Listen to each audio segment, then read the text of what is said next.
this valley they say you are going. We will miss your bright eyes and your smile, for they say you are taking the sunshine. Each spring, along toward the end of June, in many of our western states, a huge migration takes place.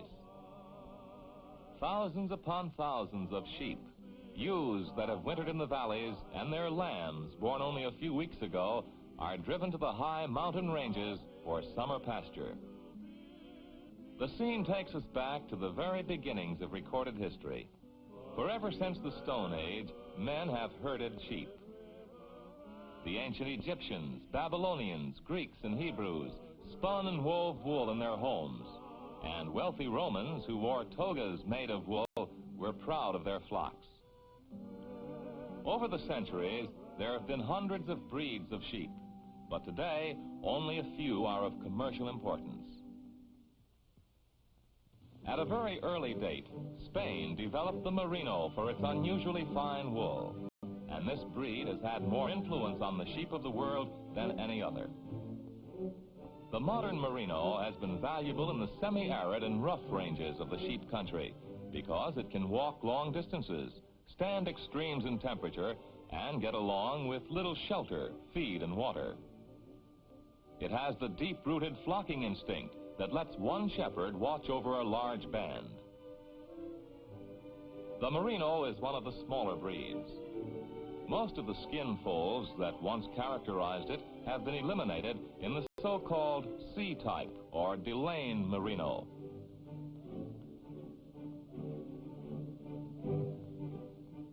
Coming from the same basic stock as the merino is the Rambouillet.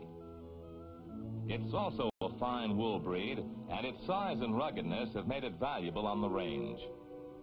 It has the same flocking instinct that is so pronounced in the merino. Rambouillets are good wool producers and have quite good meat conformation also. The ewes are good mothers and excellent milkers. Rambouillet rams pass on their characteristics to their offspring in marked degree. In the American colonies, sheep were first raised mainly for wool, and until the middle of the last century, most of them were in New England and other eastern states. Then the search for cheap rangeland led the industry westward, and by 1900, the Rocky Mountain region had become the leading sheep section of the country. Today, about 70% of our sheep are in the 17 western range states. The rest are in small farm flocks scattered throughout the other states in the Union.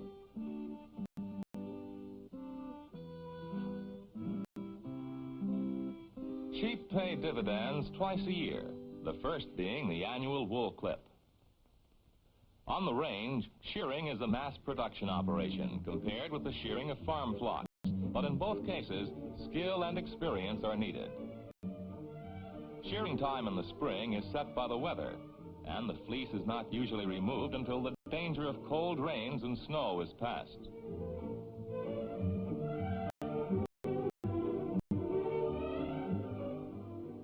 A good man can shear a sheep in remarkably fast time. His equipment works like a barber's clippers. No adequate substitute for wool has ever been found, and our armed forces rely heavily on wool for clothing. It's said that one cause of Hitler's defeat in Russia during World War II was that his troops, dressed in wool substitutes, could not endure the cold and remain effective fighters.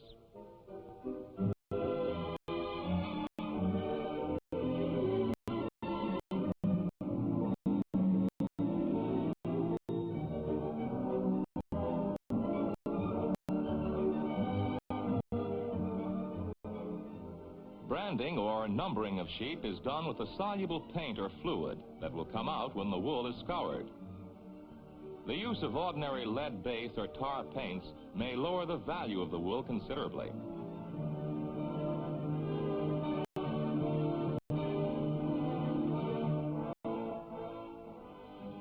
During the past 50 years, sheep raising has changed from a strictly wool business to a wool and meat business. The income from wool alone is not enough to be profitable, and well over half of the industry's income today is from meat sales.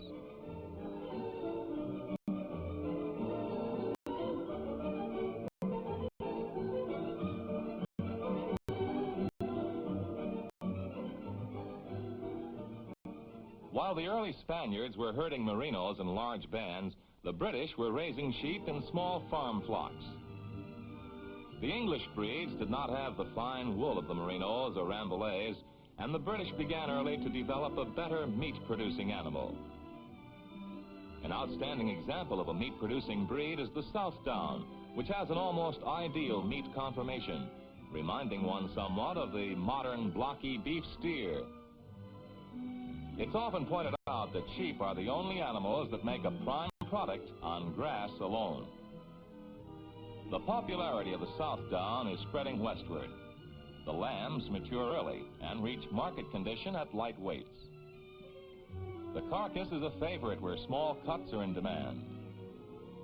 Southdown fleece is the finest of the medium wool breeds, but few ewes will shear more than 6 or 7 pounds of wool. Southdowns have been popular for crossbreeding in Kentucky and Tennessee.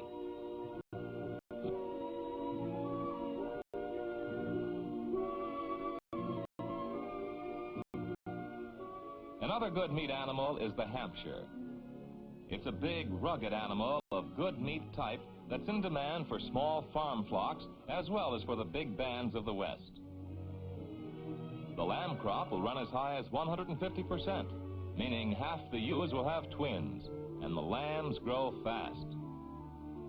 Hampshire rams are more widely used for crossing than the rams of any other breed. One of the fastest growing breeds is the Suffolk. They're active sheep and rustle well for food, besides being hardy. Stockmen in the Southwest have found that Suffolks stand the heat well, and there are flocks in most of the western states. Suffolk ewes are very prolific, and they're good milkers, so their lambs are heavy at weaning time. They give an excellent carcass with a high dressing percentage. The small head and shoulders make lambing easier for ewes that have been bred to Suffolk rams. The swing in emphasis from wool to wool and meat makes body conformation important. Lambs will dress out a little less than either cattle or hogs, 45 to 55% saleable meat from a live animal. As you might expect, the 2 hind legs give the most meat, on the average nearly a third of the dressed weight. Roasts and steaks are cut from the legs. The loin is good for 17.25% of the carcass. This is where those fancy English lamb chops and loin chops come from. Next to the loin is the rib section, which gives us 12.25% of the meat from a carcass. Rib chops come from this section, as well as roasts. 16% of the carcass is breast. We get roasts here, too. The shoulder and shank give us 18.5% of our saleable meat. Here's where those mock duck come from, along with roasts and Saratoga chops. The neck accounts for 3.25% of the weight.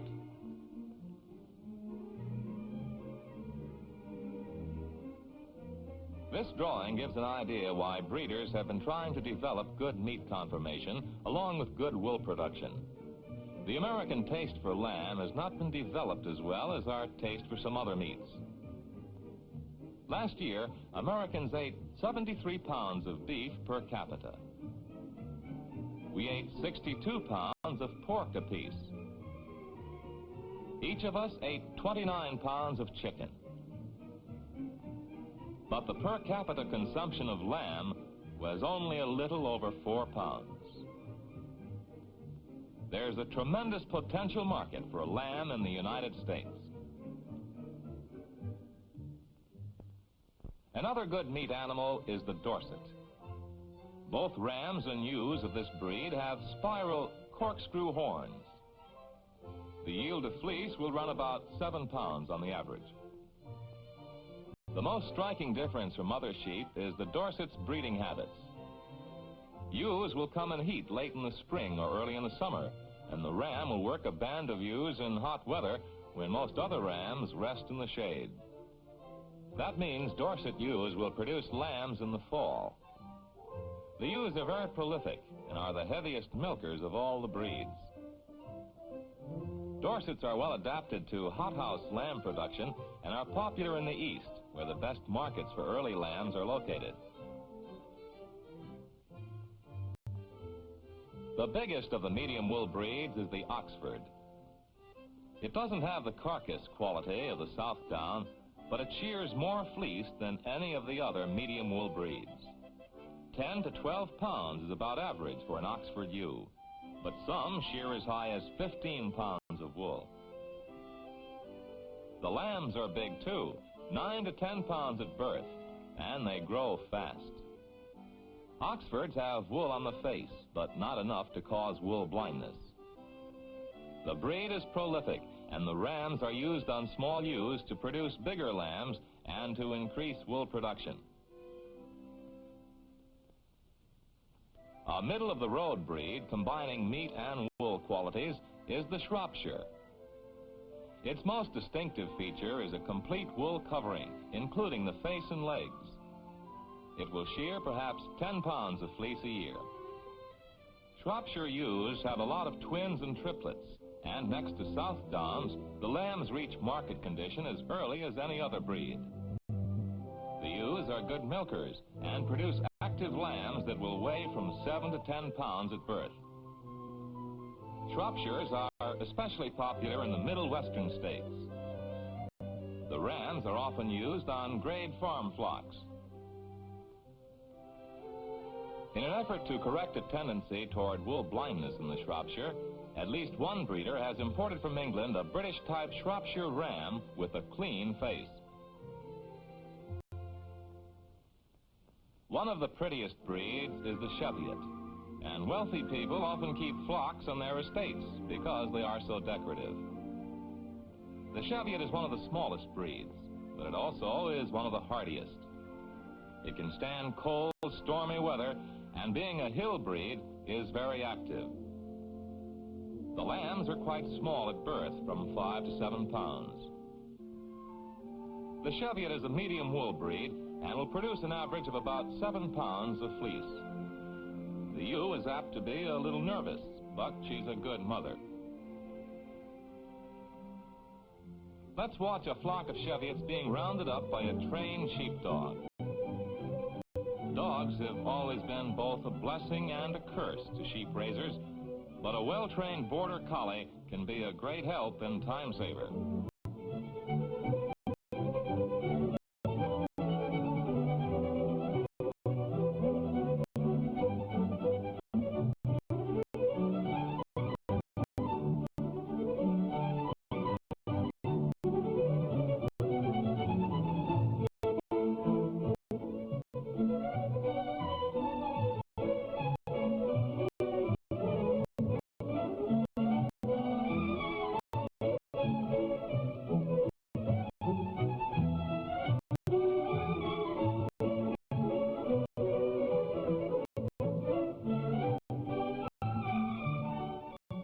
Some of these dogs get to be so good at their work, they can exercise amazing control over the sheep. This collie, for instance, is going to bring in 5 skittish ewes from the distant pasture, herd them through a narrow gate, and then into a small enclosure.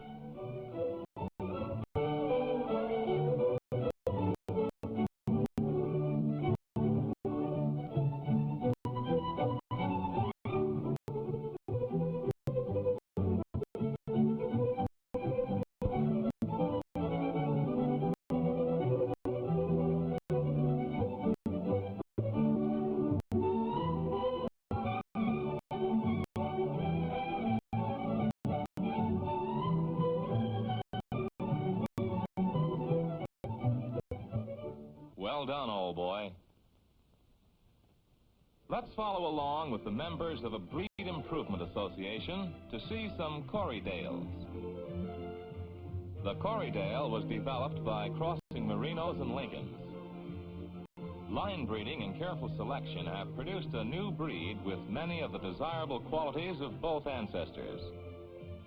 It was brought into the United States from New Zealand in 1914, and its popularity has spread remarkably since then. It was used first on the range and in the mountains, but has become a popular farm flock sheep in the Midwest and the East.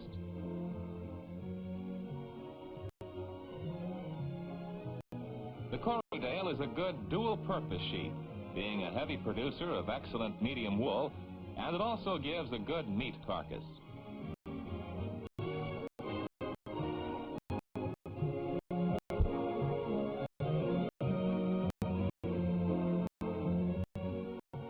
A breed that has gained much popularity in the West is the Columbia.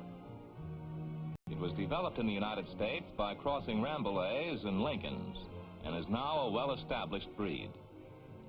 It's one of the largest of the medium wool breeds and produces a valuable fleece.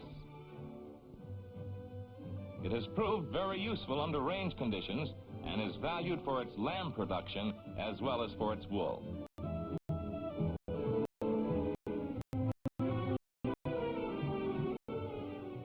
Of the 200 breeds of sheep that exist today, you've seen examples of some of the most popular.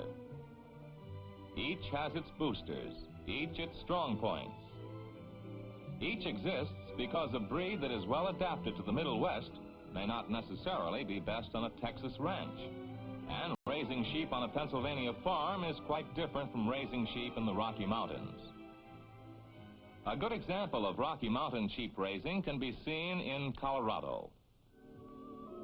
Nestled between the Sangre de Cristo Mountains on the east and the San Juan Range on the west, the San Luis Valley of Colorado offers a typical example of western sheep raising. Here, large herds are wintered on farms in the valley, and here the ewes have their lambs in the spring. Here, too, as in other parts of the country, valley sheep men depend on their friend, the Texaco man, for quality petroleum products. It's an interesting fact that high altitudes demand a different gasoline than low altitudes. To guarantee top performance, Texaco gasolines are changed to fit local climate and altitudes. Since lambing more than doubles the size of each herd, the problem of summer pasture becomes acute. And toward the end of June, the sheep are moved to the mountains to graze on government range land. The bands may number 2,000 head each, and for the week or 10 days of the drive, sheep have the right-of-way on the highways. Many of the bands walk all the way from the valley to the mountains.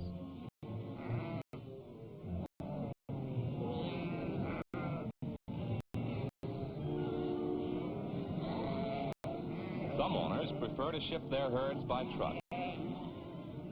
Big 2- and 3-decker trailers that will hold 200 to 300 sheep are used.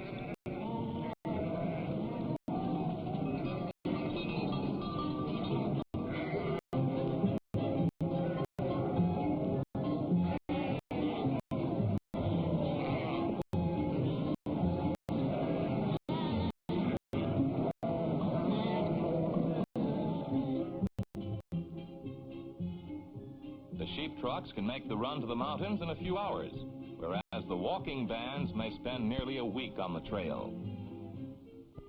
Since most of the government ranges are inaccessible by road, the trucks are unloaded and the bands finish the last few miles afoot. The ranges may be at altitudes of 12 to 14,000 feet, where men and horses have some trouble catching their breath, but the sheep don't seem to mind. Only ewes and lambs are permitted on the range.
The shepherd faces a lonely summer on the range, caring for his band. Here, the lambs will grow and fatten on this high-altitude pasture. And when fall comes, before the snow begins to fly, they'll be driven down to the valley again and shipped off to market. The leading sheep and lamb market of the United States is at Denver.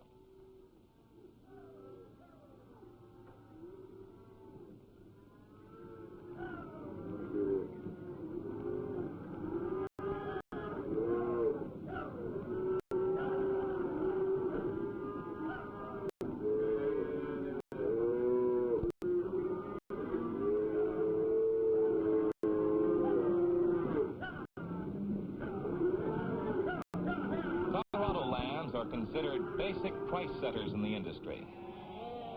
As many as 70,000 sheep may be received here in a single day.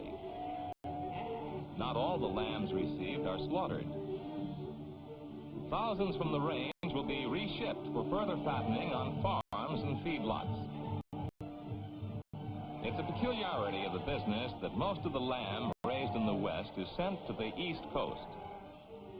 There is a good market for lamb in California, but most of the lamb raised in this country is eaten in New York, Boston, and other large eastern cities.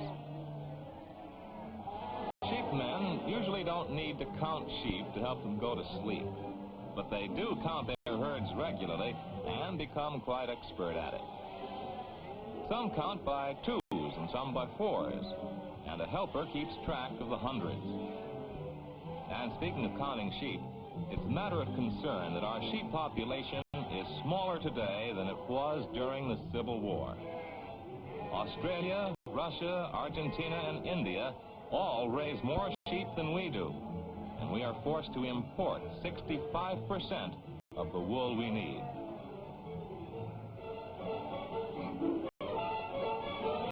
During the past 2 years, the number of sheep in this country has increased slightly, but there is room for many more sheep, both on the range and in small farm flocks. It's often said that sheep return more per dollar invested than any other kind of livestock. They can utilize low-quality forage not suited to other farm stock and can turn a profit on land too poor or hilly for farm crops. Sheep raising is one industry where there is no overproduction. Whether our sheep population will continue to grow is anybody's guess. But one thing is sure. As long as men farm the soil, some of them will raise sheep.